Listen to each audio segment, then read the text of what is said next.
आज का रात्रि क्लास है।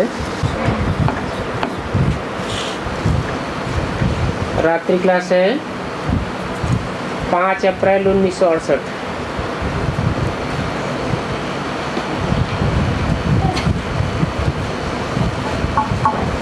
सभी किस विचार में बैठे हैं?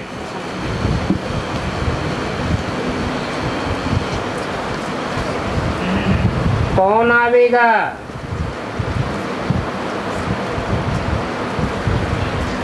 बाप दादा समझते हैं स्वर्ग का वर्षा मिलना है बाप दादा से।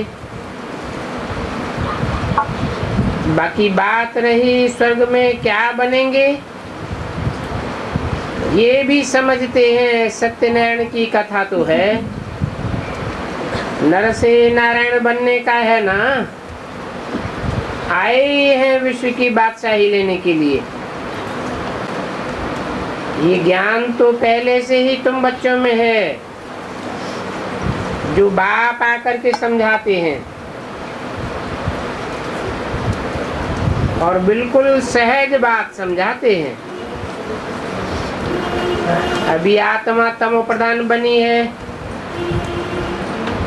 सत्युग में तमो प्रधान नहीं थी, अभी सतो प्रधान बनना है फिर से।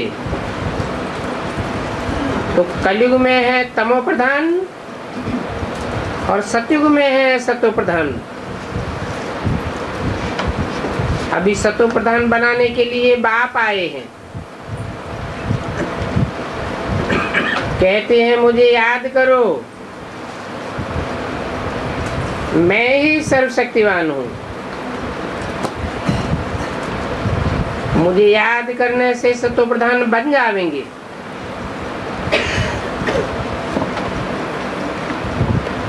ये बात भी मित्र संबंधियों को समझाए तो सकते हैं ना,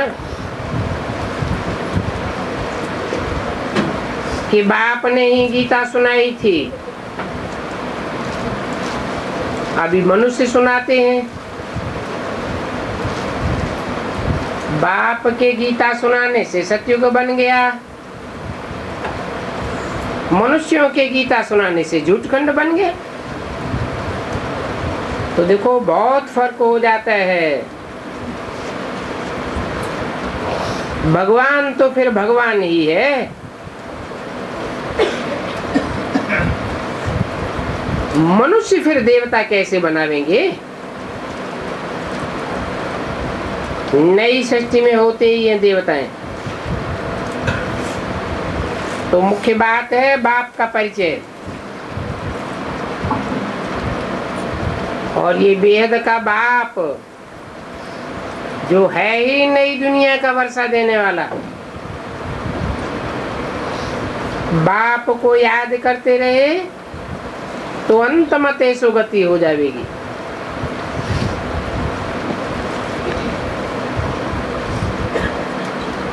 पति को याद करने से तो बाबा को याद करना अच्छा है ना,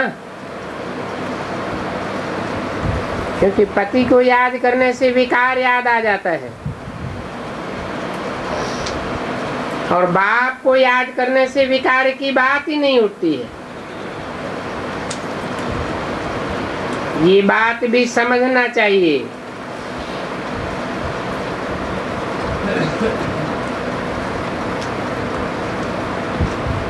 कि बाप को याद करने से विकार की बात क्यों नहीं उठती,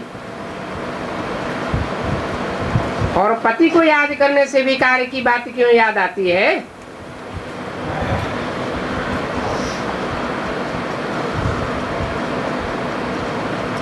तुम बच्चों को मालूम है बाप तो आते ही हैं संगम युग पर पुरुषोत्तम बनाने के लिए। बच्चे जानते हैं अभी हमारा 84 का चक्र पूरा होता है, फिर पहले नंबर से शुरू होगा। ये भी खुशी होनी चाहिए। तब ही बाबा कहते हैं बाप और वर्षे को याद करो।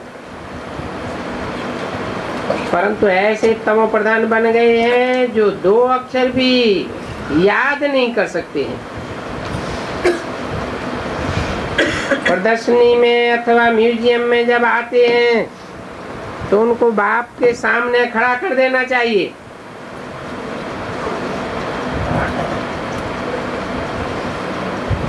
बाप कहते हैं मुझे याद करने से तुम यह बन जाएंगे,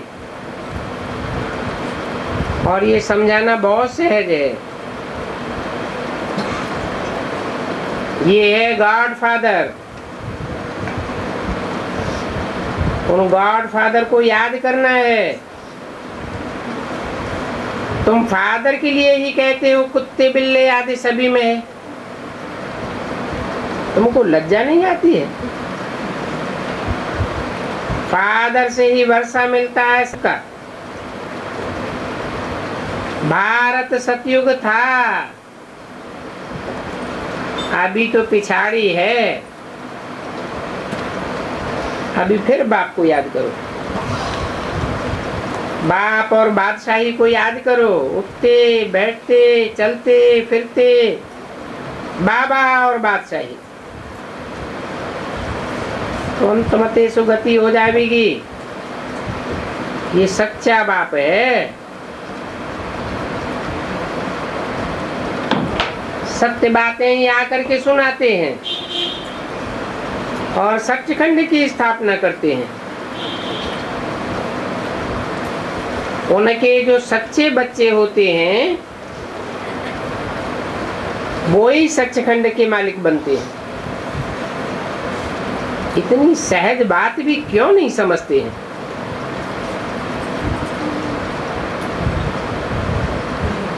या तो ठीक ठीक करके अलफ को पक्का नहीं कराते। अनुभवी तो तुम बच्चे ही हो और समझाना भी तुम्हारा ही काम है। ये बाबा तो बुजुर्ग है।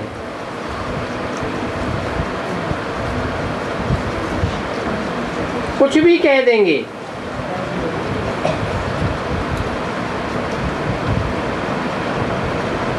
कह सकते हैं बाप को तुम याद नहीं कर सकते हो, अलफ को भूलने से तुम बे को भी भूल जाते हो। अलफ तो बाबा है, बे बादशाही है। बस बाबा को याद करो तो तुम्हारी विकर्ण विनाश हो जाएंगे और स्वर्ग में चले जाएंगे। बात कितनी सहज है। जन्म जन्मांतर भक्ति की बातें सुनते सुनते माया का ताला एकदम लग गया है। बाप ही आकर के चाबी से ताला खोलते हैं।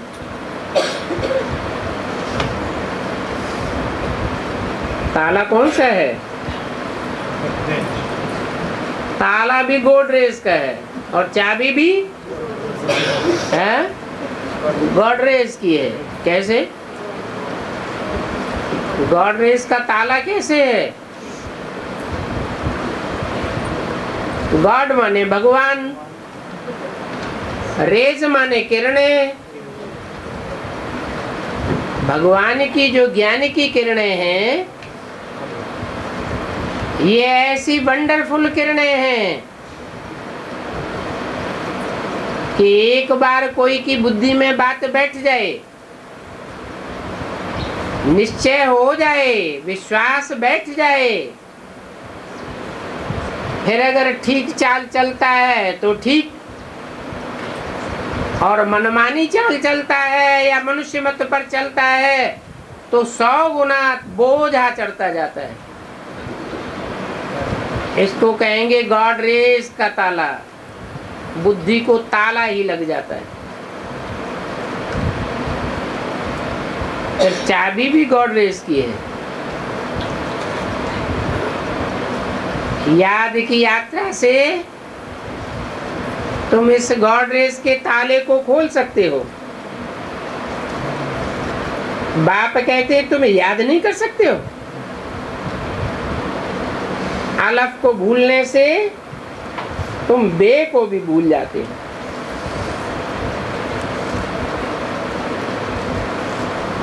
कितना सहज समझाते हैं। जन्म जन्मांतर तो भक्ति की बातें सुनते आए। बाप आकर के तुम्हारा चाबी से ताला खोलते हैं। नहीं तो सभी के कान अभी बंद हैं, पत्थर बुद्धि है, पत्थर बुद्धियों की बातें सुनते रहते हैं। बाप कहते हैं मीठे बच्चों, ये वेद शास्त्र आदि कोई भी धर्म शास्त्र नहीं है। धर्म शास्त्र है ही गीता। एक कुल और 2 डायनेस्टी, सूर्यवंशी और चंद्रवंशी स्थापन होती है। कौन सा कुल स्थापन होता है?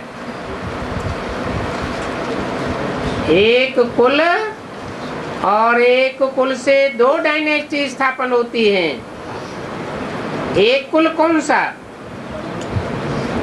अरे अपना कुल ही भूल गए। ब्राह्मण कुल, देवता पहले बन जाएंगे।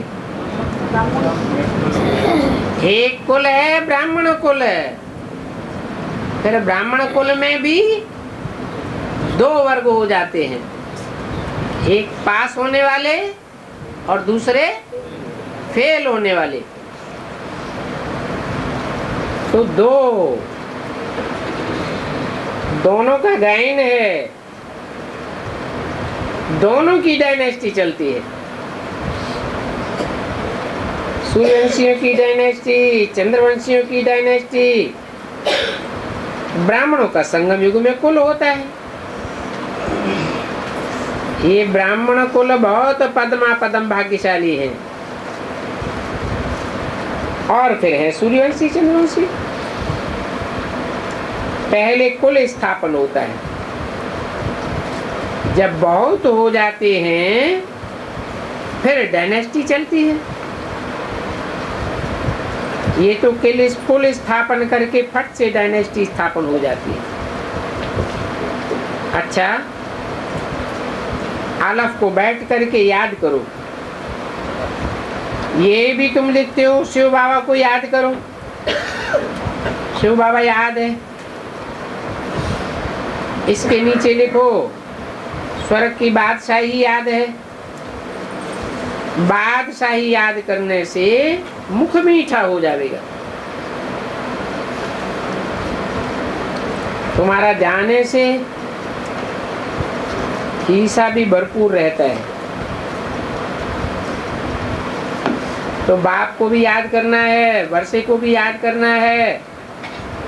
बाप तो तुम्हारा सर्वेंट है। कहते हैं मैं तुम्हारा उपकार ही करता हूँ, और तुम तो अपना अपकार ही करते आए हो। और ये अपकार करना भी ड्रामा में नूद है, इसका दोष नहीं है। अभी तक भी संपूर्ण तो कोई बना ही नहीं है।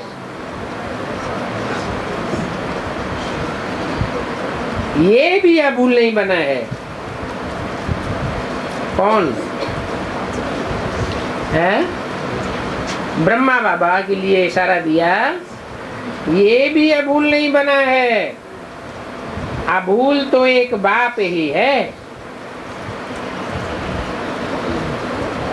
ये भी बच्चों को समझाते रहते हैं। ट्रस्टी होकर के रहो। बाप को देते हो, फिर बाप तुमको देते हैं। कहते हैं ट्रस्टी होकर के रहो, खर्चा भी करते रहो। कुछ संकल्प आए तो बाप से पूछते रहो, और तो कोई तकलीफ नहीं देते। अच्छा, बच्चों को गुड नाइट।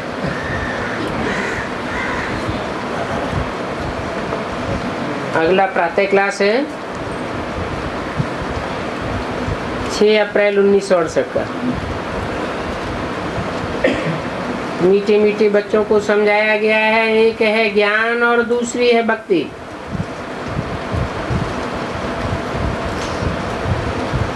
ड्रामा में ये नूंद है ज्ञान और भक्ति की। ड्रामा के आदि मध्य अंत को और कोई भी नहीं जानते हैं, तुम बच्चे ही जानते हो। सतयुग में मरने का कभी डर नहीं होता है। जानते हैं हम एक शरीर छोड़ करके दूसरा लेते हैं। दुख की और रोने की वहां कोई बात नहीं होती है। क्यों?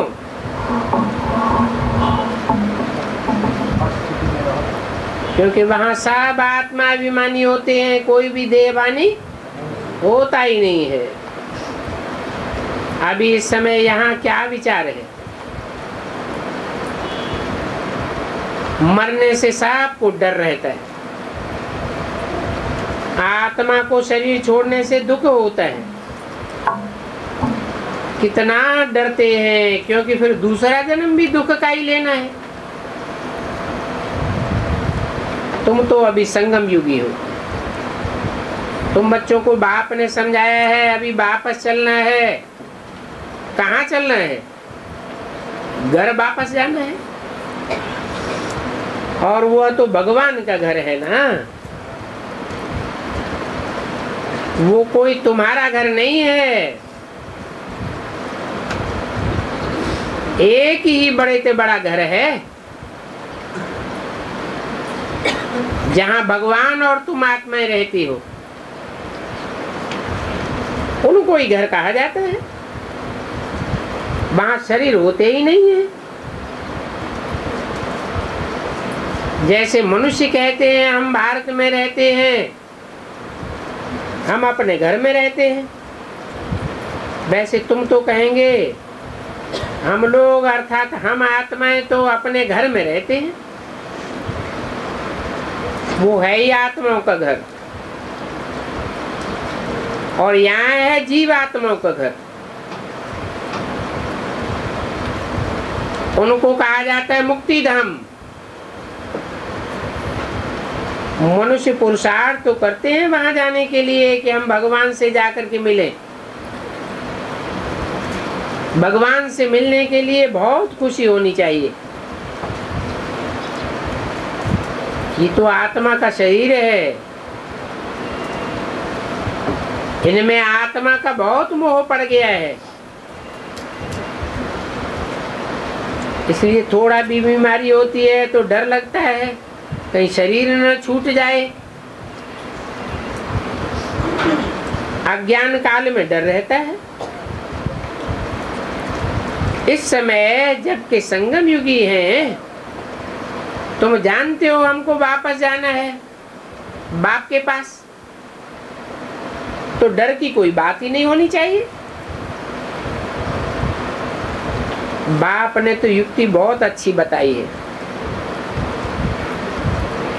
पतित आत्मा तो मेरे पास मुक्ति धाम में आ ही नहीं सकती है। वो है ही पवित्र आत्माओं की दुनिया, और ये है मनुष्यों का घर। यहाँ शरीर बनते हैं 5 तत्वों से, तो ये 5 तत्व यहाँ इस दुनिया में रहने के लिए खींचते रहते हैं। किसको खींचेंगे? देह अभिमानी को खींचेंगे या आत्मा को खींचेंगे? देह अभिमानी को 5 तत्व खींचते रहते हैं। वहां तो ये 5 तत्व होते ही नहीं। ये विचार सागर मंथन करने की युक्तियां हैं।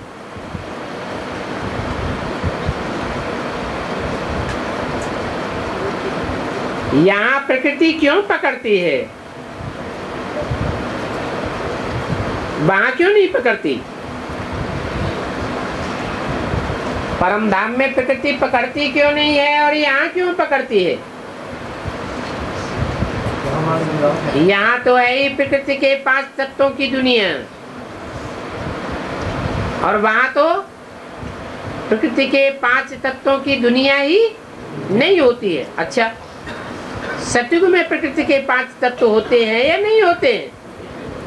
होते तो हैं, परंतु वहां सब आत्मिक स्थिति में होते हैं। कोई भी देवहानि की चपेट में आने वाली आत्मा नहीं होती है, इसलिए प्रकृति वहां भी सतो प्रधान रहती है।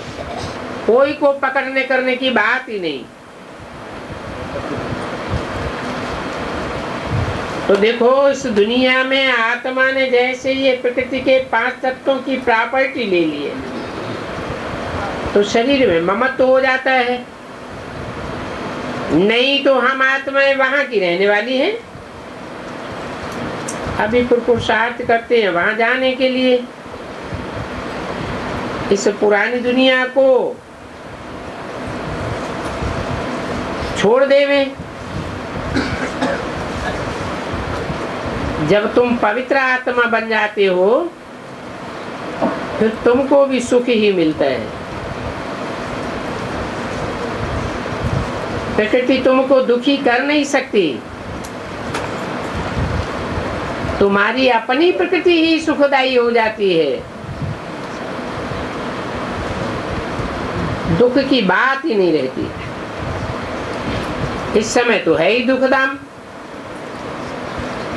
तो इस दुखधाम में ये 5 तमो प्रधान तत्व भी खींचते रहते हैं।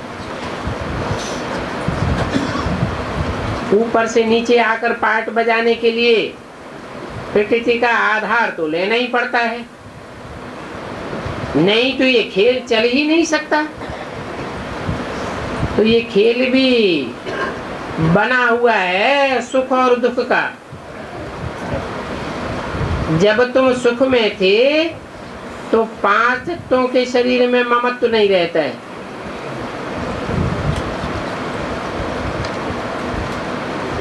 वहां बाप के घर में तो आत्माएं पवित्र ही रहती है, ममत्व की बात ही नहीं।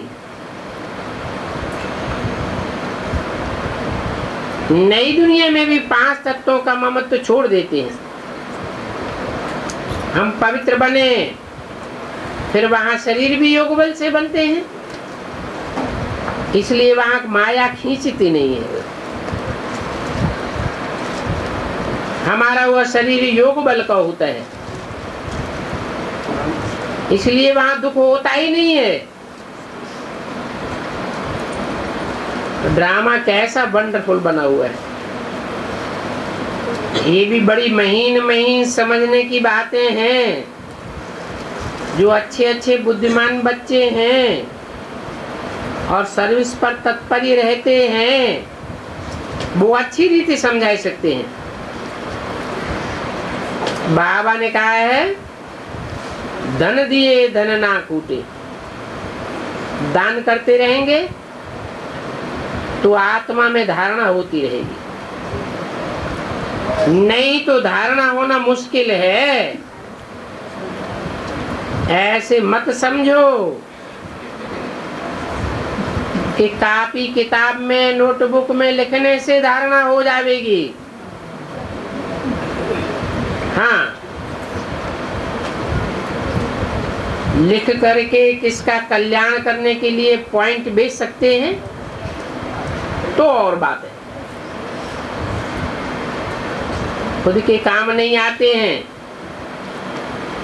औरों के काम आ जाता है। कोई तो कागजों पर लिख करके फिर फालतू फेंकते रहते हैं।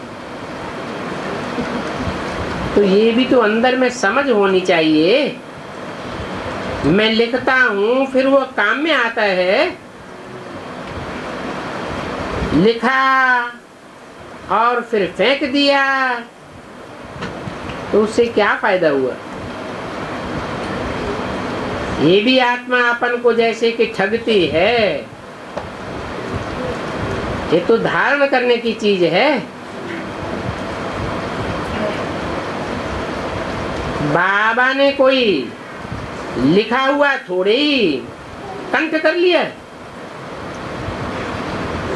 बाप तो रोज समझाते ही रहते हैं। पहले पहले तो तुम्हारा बाप से कनेक्शन होना चाहिए। बाप की याद से ही आत्मा पवित्र बन जाएगी, फिर वहां भी तुम पवित्र रहते हो। आत्मा और शरीर दोनों ही पवित्र हो जाते हैं।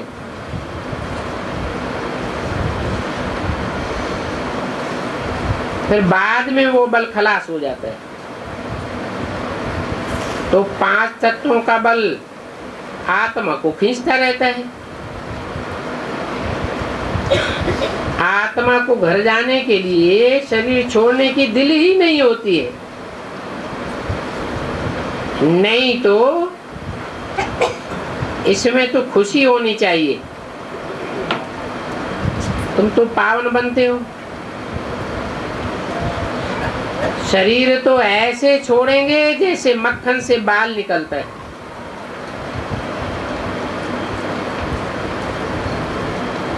शरीर से सभी चीजों से ममत्व मिटाई देना है। हम आत्मा जैसे कि नंगे आए थे, पवित्र थे। इस दुनिया से ममत्व था ही नहीं।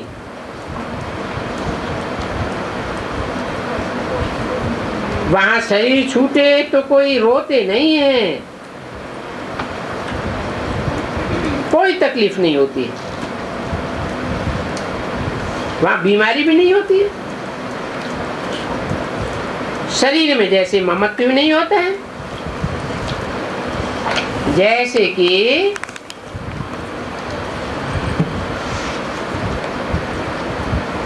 आत्मा पार्ट बजाती रहती है। एक शरीर बूढ़ा हुआ तो फिर जाकर के दूसरा ले लेते हैं पार्ट बजाने के लिए। 6 अप्रैल 1968 की वाणी का दूसरा पेज। वहां तो रावण राज्य ही नहीं होता। इस समय तो देखो दिल होती है, जावे हम बाबा के पास। बाबा कहते हैं मुझे याद करो। तुम्हारी बुद्धि में बाबा का ज्ञान तो है ना। कहते हैं बच्चे पवित्र बन करके आना है,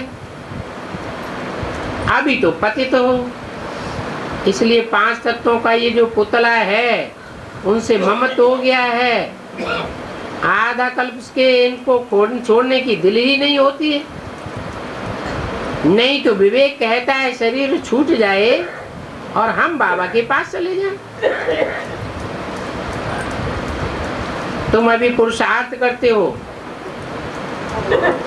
हमको पावन बन बाबा के पास जाना है। बाबा ने कहा है तुम तो मेरे ही थे, अभी फिर तुम मेरे को याद करेंगे तो तुम्हारी आत्मा पवित्र बनकर मेरे पास आ जाएगी। फिर शरीर धारण करने में तुमको कोई तकलीफ नहीं होगी। अभी शरीर में मोह होता है तो डॉक्टर आदि को बुलाते हैं। तुमको तो खुशी रहनी चाहिए। हम जाते हैं बाबा के पास। इस शरीर से हमारा कनेक्शन नहीं है। ये शरीर पार्ट बजाने के लिए हमको मिला है। वहां तो आत्मा और शरीर दोनों ही बड़े तंदुरुस्त रहते हैं। दुख का नाम निशान नहीं होता। तो बच्चों को कितना पुरुषार्थ करना चाहिए। अभी हम बाबा के पास जाते हैं, क्यों नहीं शरीर को छोड़ करके जावे। परंतु जब तक योग लगा करके पवित्र नहीं बने, कर्मातीत अवस्था नहीं बनी है, तो हम बाबा के पास जा नहीं सकते।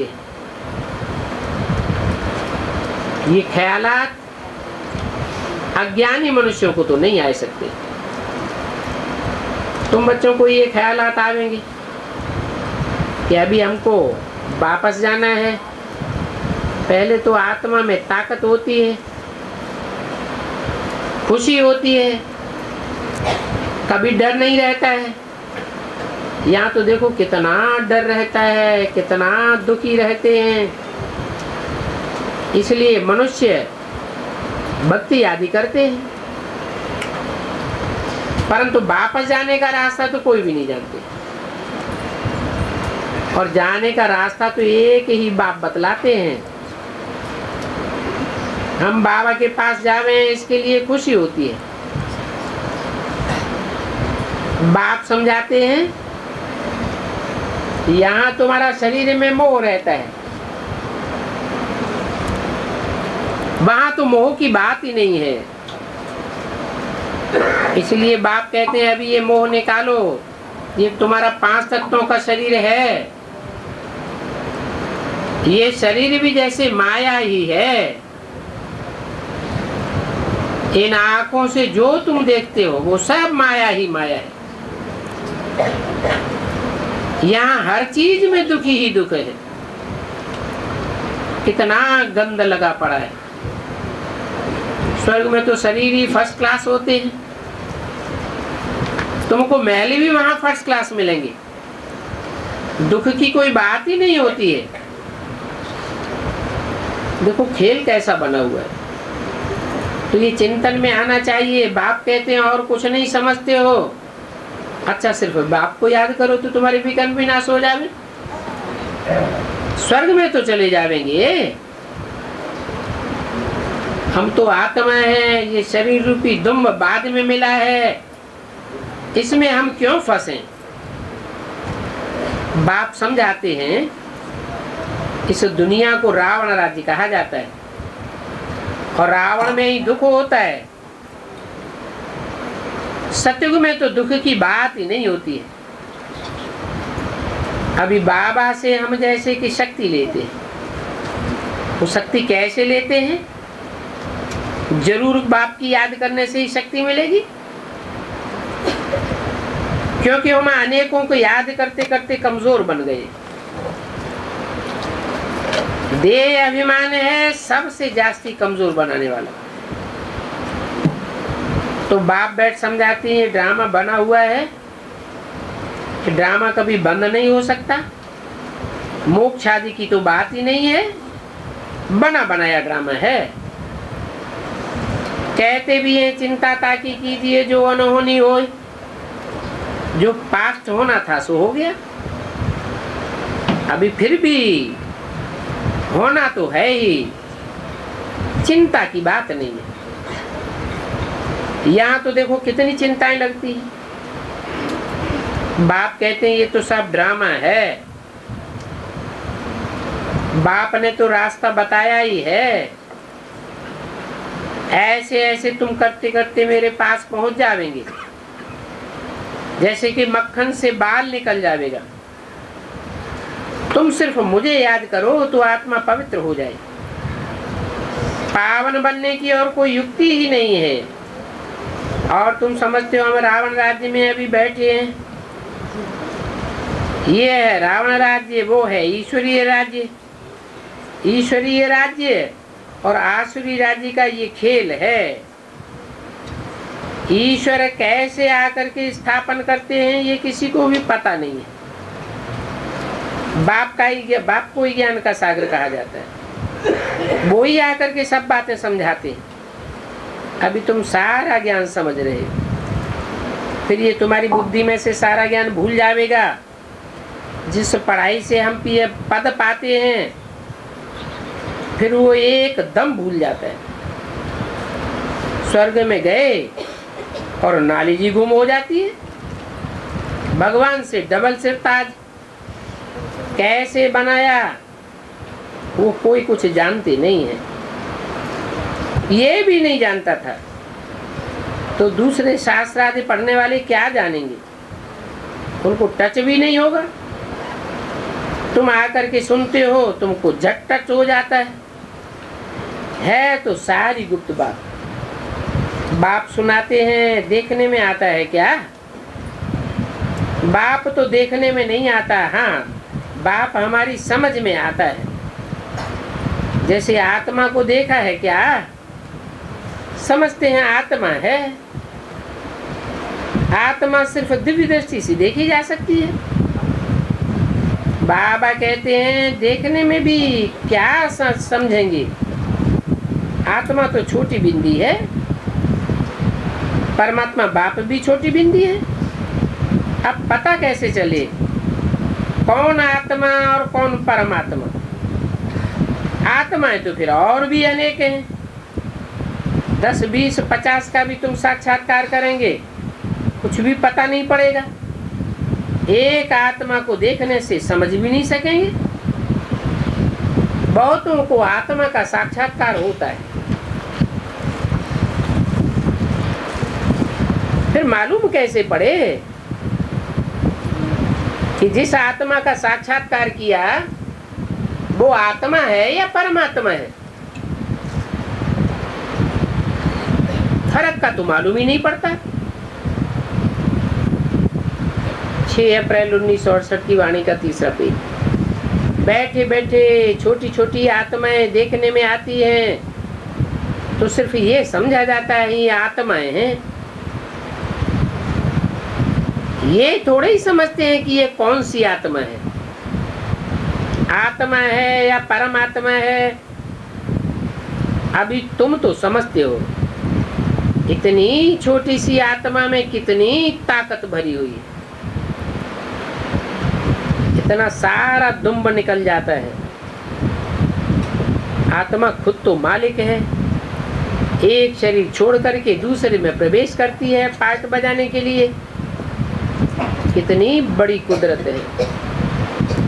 शरीर बीमार पड़ता है या कोई दिवाला आज निकालते हैं तो समझाते हैं इससे तो शरीर ही छोड़ देवे, आत्मा निकल जावे, दुख से छूट जावेंगे। परंतु पापों का बोझा जो इतना सिर पर है वो कैसे छूटेगा? तुम पुरुषार्थ करते हो कि याद से पाप कर्म विनाश हो जावे। रावण के कारण बहुत पाप हुए हैं और उन पापों से छूटने का रास्ता बाप ही बतलाते हैं। सिर्फ कहते हैं मुझे याद करते रहो, याद करते करते शरीर छूट जावे, तुम्हारे पाप आदि सभी खत्म हो जाएंगे। और ये याद करना भी कोई निरंतर मासी का घर नहीं है जो एक रस विचारी याद कर सके। मुझे याद करने के लिए माया तुमको बहुत हैरान करती है, घड़ी घड़ी बुलाए देती है। बाबा अपना अनुभव भी सुनाते हैं, मैं बहुत कोशिश करता हूँ किंतु फिर भी माया अटक डाल देती है। और ये हैं भी दोनों बाप इकट्ठे। कौन दोनों बाप? आत्माओं का बाप और मनुष्यों का बाप। परंतु इतना होते हुए भी घड़ी घड़ी भूल जाते हैं। बड़ा कठिन है याद करना। घड़ी घड़ी ये याद पड़े, वह याद पड़े, फलाना याद पड़ा। तुम तो बहुत अच्छा पुरुषार्थ करते हो, कोई तो फिर गपोड़े मारते हैं। 10-15 दिन चार्ट रख करके फिर छोड़ देते हैं। इसमें तो बहुत खबरदारी रखनी पड़ती है। समझते हैं जब प्योर हो जाएंगे, कर्मातीत अवस्था को पहुंचेंगे, तब ही हम विन करेंगे। ये ईश्वरीय लॉटरी है ना। बाप को याद करते करते ये याद की दौड़ी पार कर जाएंगे। बुद्धि से समझने की बात है। बल कहते हैं हम याद करते हैं, परंतु बाबा कहते हैं याद करना तुमको आता ही नहीं। पद में भी फर्क पड़ जाता है। कैसे कैसे राजाई स्थापन होती है।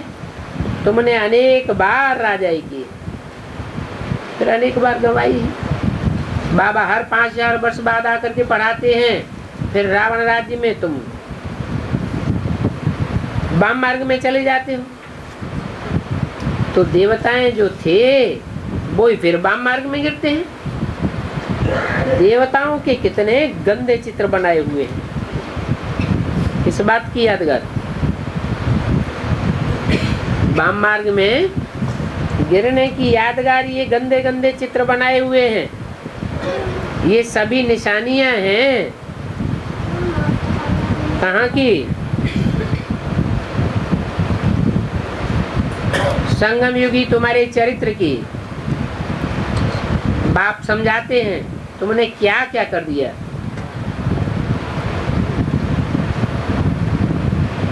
उनको देवताओं की पोशाक तो नहीं होनी चाहिए।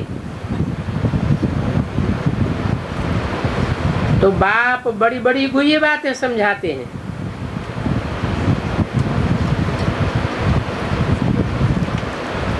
बाप को याद करने की युक्ति है, बहुत सहज। शरीर छोड़कर बाबा के पास चले जावे।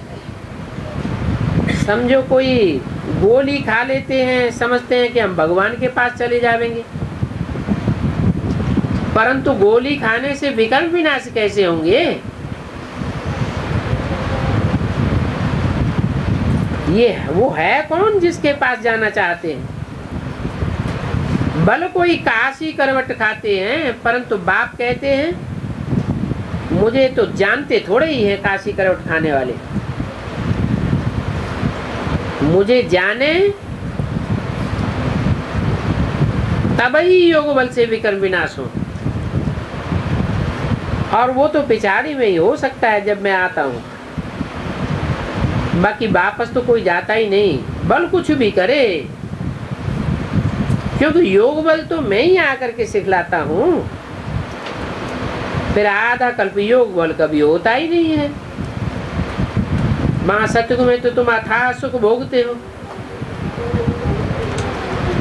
भक्ति मार्ग में तो कुछ है ही नहीं। मनुष्य क्या क्या करते रहते हैं, कितने हठ योग आदि सिखाते हैं, कितना क्रोधी होते हैं। ये आकासुर, बकासुर, जरासिंधी, ये सब अभी के नाम हैं, कभी के। इस संगम युग के नाम हैं। कैसे? आकासुर नाम क्यों पड़ा है? अक माने अक का फूल, जो सिर्फ ग्लानि की गंध ही छोड़ते रहते हैं और मुख में से कोई बातें ही नहीं निकलती। उनको नाम रख दिया है अकासुर। दूसरे हैं बकासुर, फालतू बकबक करते रहते हैं। उस बकबक का कोई अर्थ ही नहीं। फिर जरासिंधी नाम दिया है। जरा माने जो यज्ञ के पुराने पुराने चले चले आ रहे हैं, लेकिन हैं कहाँ के रहने वाले? सिंध के। ऐसे पुराने पुराने सिंधी जो ब्राह्मणों की दुनिया में हैं, कितना दुख देते हैं। खास करके किनको दुख देते हैं? जरा सिंधियों ने किसको जेल में डाला? कहते हैं 84 राजाओं को जेल में डाल रखा था। अब बात तो वही है जो शास्त्रों में अनेक प्रकार से दिखाई है। जैसे कहते हैं कंस की कोष में कृष्ण जैसे 7 बच्चे पड़े हुए थे, कंस ने उसको कोस लिया। है वास्तव में 7 नारायणों की बात, जो नारायण का टाइटल मिलने से पहले कृष्ण के जैसे बच्चे बनते हैं। वहां 84 राजाओं की बात दे दी है। 7 नारायणों के ग्रुप में 12 सत्ते 84, 12 के ग्रुप हैं। ये विधर्मी राजाएं हैं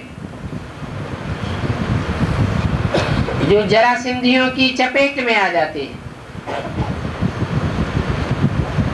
प्रैक्टिकल में तुम देखते थे कैसे बच्चों को, स्त्रियों को भगा करके ले जाते थे, जोर जबरदस्ती करके ले जाते थे। अभी भी भगाते ही रहते हैं जहां तहां। कितना दुख है। ये है ही कोस खाना। बाप कहते हैं ये काम महाशत्रु है, ये आज मध्यंत दुख देने वाला है, इनको ही काम कटारी कहा जाता है। ये रावण की हिंसा है। वहां तो होते ही है अहिंसा, देवी देवता परमो धर्म। शास्त्रों में तो अनेक बातें लिख दी और ऐसी ऐसी बातें लिखी हैं जो सुनने से ही लज्जा आ जाती है। सीता के लिए क्या क्या लिख दिए। ऐसे थोड़ा ही होता है कि हम शास्त्र नहीं पढ़ते थे, हम भी शास्त्र पढ़ते थे, परंतु वो तो सब भक्ति हो गई। भक्ति अलग चीज है, ज्ञान अलग चीज है। जब ज्ञान मिलता है तो भक्ति कट हो जाती है, फिर भक्ति होते ही नहीं है। ज्ञान से दिन हो गया फिर कोई तकलीफ ही नहीं रहती। तो भक्ति है रात, धक्का खाने की रात है, वहां तो दुखी की बात ही नहीं होती। तो ये सब बातें समझानी पड़ती हैं। वो भी जो यहाँ का सैंपलिंग होगा उनकी बुद्धि में ठीक बैठेगा। यहाँ की सैंपलिंग का नहीं होगा, पीछे आया होगा तो कब बैठेगा नहीं। ये बड़ी महीन बातें हैं, सबको बुद्धि में बैठ नहीं सकती। बाप कहते हैं जो बहुत ही तमो प्रधान है वो ही ज्ञान उठावेंगे। ये वंडरफुल ज्ञान है। तमो प्रधान ज्ञान उठावेंगे। क्या क्रिश्चियन से बहुत तमो प्रधान हैं? बहुत तमो प्रधान नहीं है तो क्या वो ज्ञान नहीं उठाते हैं? थोड़ा ज्ञान उठाते हैं, परंतु बुद्धि सात्विक होने के कारण बाप को पहचान लेते हैं। तो देखो वंडरफुल ज्ञान है जो सिवाय बाप के और कोई समझा ही नहीं सकता। और समझने वाले पूरे बहुत थोड़े होते हैं। ड्रामा में जो नूद है इसमें कुछ फर्क नहीं पड़ सकता। भगवान भी किसी की तकदीर को बदल नहीं सकते हैं।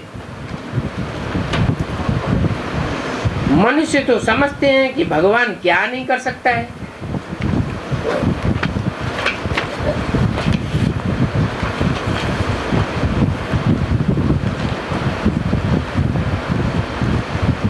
अप्रैल 1968 की वाणी का चौथा पेज।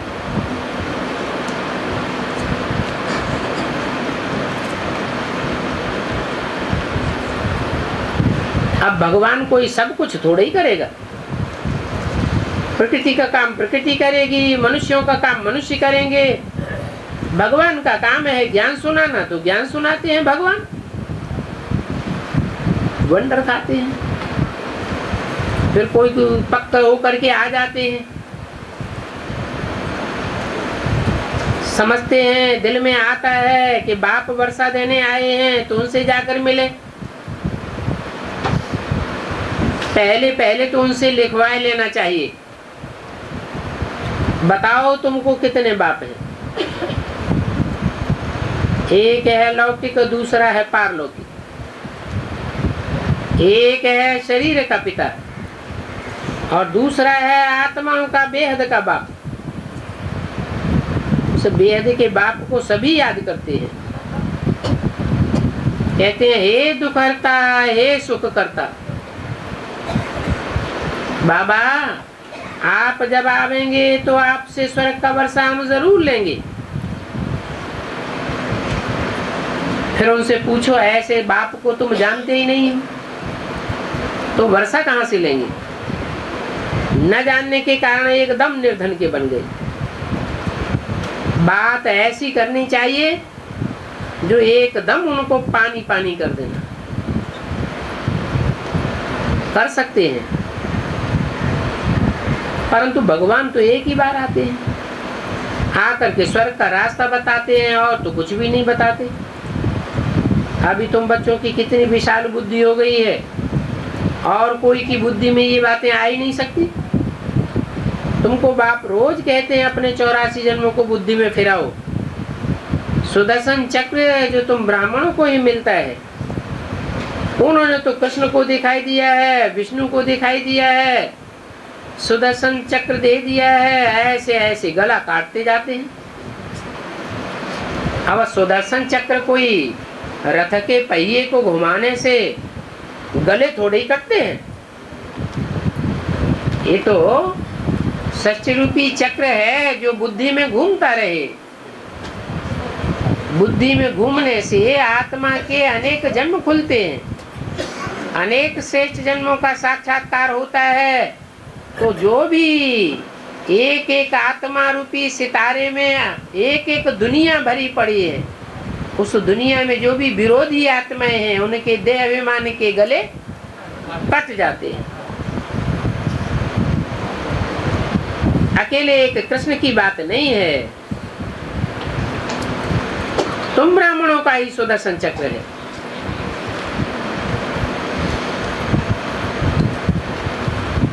उन्होंने तो कृष्ण को विष्णु को सुदर्शन चक्र दे दिया है, ऐसी ऐसी वंडरफुल कहानियां लिख दी हैं। तो देखो कैसा वंडरफुल बात है। तुमको कहते हैं तुम शास्त्रों को नहीं मानते हो। बोलो, हमने तो बहुत ही शास्त्र पढ़े हैं। अगर इस जन्म में नहीं पढ़े हैं तो जरूर पूर्व जन्मों में हमने बहुत शास्त्र पढ़े। परंतु जब इस जन्म में हमको भगवान आकर ज्ञान देते हैं जिससे सदगति होती है, तो इन शास्त्रों आदि की हमको दरकार ही नहीं। बाप कहते हैं मैं ही पतित पावन हूं, और कोई मनुष्य तो ऐसी बात कह भी नहीं सकता। सतयुग में तो पुकारते ही रही हैं, टाइम पर ही सुनवाई होती है, कोर्ट में जाना होता है तभी सुनवाई होती है, जेल से छुड़ा देते हैं। तो अब वही उनकी श्रीमत पर चलना पड़े। बाप समझाते रहते हैं ऐसे ऐसे करो। दोनों बाप इकट्ठे हैं ना, ये भी किसी को समझाना पड़ता है। समझना है इनको, शांति का ज्ञान देना है। शांति भी बेहद की है ना, तो उनको भी एकदम शांत कर सकते हो।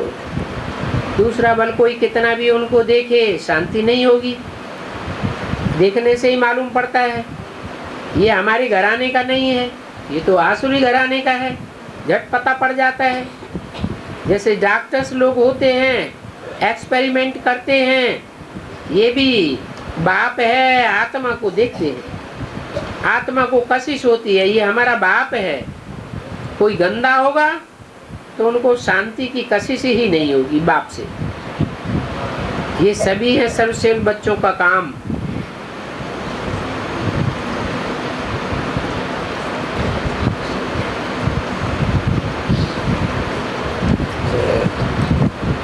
नब्ज देखनी होती है, इस कशिश से सुनते हैं या नहीं सुनते हैं। बाप को याद करके फिर देखो ये आत्मा हमारे कुल की है, हमारे कुल की होगी तो एकदम चटक पड़ेगी, शांत हो जाएगी। उठते बैठते बात करते उस समय ही देखेंगे शांत हो जाएंगे। तुम थोड़ा ही सिर्फ कहेंगे शिव बाबा को जानते हो, शिव बाबा से हमको बेहद का वर्षा मिलता है।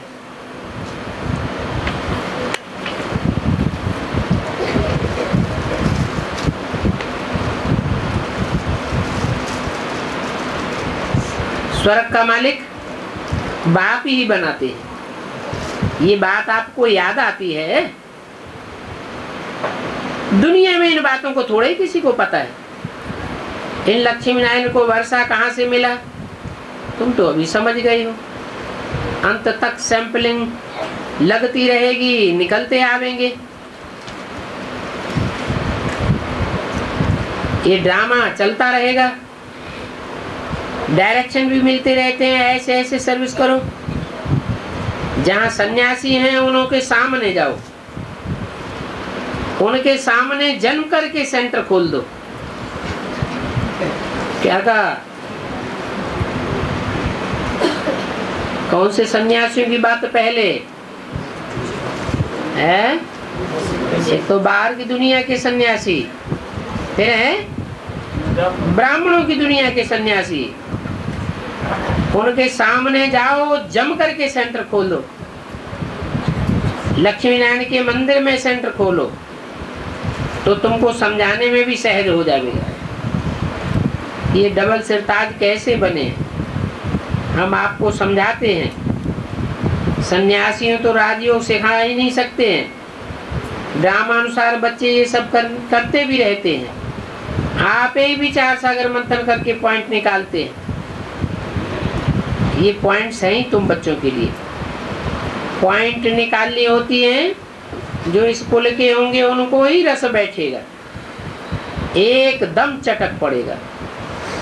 जैसे कोई मरे हुए को सांस पड़ जाता है, ऐसे उनकी आत्मा को शांति मिल जाएगी, उनको जीवदान जैसे मिल जाता है, विश्व को मालिक बन जाते हैं। गीता में अक्षर कितने अच्छे हैं, परंतु किसी बुद्धि में बैठते नहीं हैं। माम एकम याद करो तो विश्व के मालिक बन जाएंगे। जरूर संगम युग ही होगा, बाप भी होगा। जैसे और त्योहार हैं वैसे गीता पढ़ने का भी त्योहार चला आता है। बाप आते ही है सदगति करने। जितनी जो धारणा करते हैं उतनी वो सर्विस करते हैं। धारणा नहीं करते हैं तो सर्विस भी नहीं करते। सब्जेक्ट्स तो बहुत हैं। भंडारी को भी 100 मार्क्स की मदद मिलेगी, कितनों को ये सुख देती है। इसका पुरुषार्थ व्यर्थ नहीं जाता है। पुरुषार्थ ऊंच बनने का करना चाहिए। सर्विस बिगड़ डबल सिरताज कैसे बनेंगे? जिस व्यवहार में रहते मामे कम याद करो। ईश्वर को पैसे आदि की तो दरकार ही नहीं है, वो तो दाता है। ईश्वर ने ये सब दिया है। अच्छा, जो दिया और फिर लिया तो तुम रोते क्यों हो? बड़ी समझ की बातें हैं ना। बाप को तो बहुत युक्ति से समझाना पड़ता है। अच्छा, बच्चों को शांति।